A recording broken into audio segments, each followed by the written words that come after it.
The next topic is forensic duplication and investigation. A forensic duplication means to make a complete byte-to-byte copy of the contents of a storage devices. So the goal of this is to transfer all the data from the suspect system to the forensic copy without altering the suspect system in any way. Forensic duplication is the primary method for collecting the hard disk, floppy, CD or DVD and flash-based data for the purpose of evidence gathering. So copying of files from a suspect device using standard techniques or imaging of local logical tribes provide some of the data for an investigation, but it is usually insufficient for forensic imaging and many violate best evidence rule. The failing of standard duplication techniques from a forensic standpoint are as follows. Lack of authenticity. There is no verification of authenticity in a standard file copy. So this can be addressed through the use of external tools such as MD5 that provides this facility. Loss of non-file data. Information stored in slack space, unpartitioned space, or free space is not copied. So these locations may contain previously deleted content or other informations of interest that will not be available without logical imaging. Next one is alteration of metadata. Depending on the file systems copied to or from, metadata associated with a file may be lost. Rights and permissions stored on a specific file system, as well as the system attributes, may be altered or deleted when a file is copied between disparate file systems. So this can include the loss of the ability to look up with permissions based on SID even on copies to similar file systems. And the next one is inability to provide the context.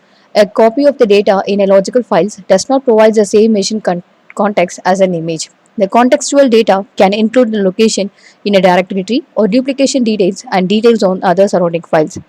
Failure to copy all data streams. So it means alterate the data streams, a feature of the NTFS file systems were not supported by most of the other file systems. By copying files to a non-MTFS file system, these streams are lost as only the primary stream is retained. Because of these limitations, special tools and techniques exist for the forensic duplications. Their usage depends on the specific of the case. The duplication of a single floppy disk varies greatly from the duplication of the multi-terabyte RAID array. Analysis technique. These are the steps are common for the majority of the investigation. It means what you need to do. And the first step is recovering deleted files, production of timestamps and other metadata for files, removing known files, and string searching and file fragments. And the first technique is recovering deleted files. It means that it is a different approaches for different operating systems and file systems. The investigator needs good knowledge of how the file system is organized and how the operating system treats the deleted data. And usually this type of the file system is provided to the tool and the tool then investigate the file system accordingly. And next one is production of the timestamps and the metadata.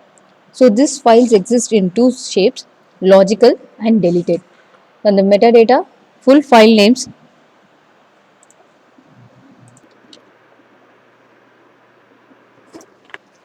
the metadata, the full file name sizes or MAC times MD5 used for the file name searches, timeline analysis and reporting. The next one is removing known files. It limits the number of files that need to be considered. Remove the files that are considered as normal. And next one is string searching and file fragments. When searching for the data, two situations may come up. A data object, that is a file, and file is found. So the below are the application areas where it is used. The first one is email tracing, and next is web browsing reconstruction, intrusion analysis, cell phone and PDF forensics, USB and flash memory forensics, static and dynamic binary analysis.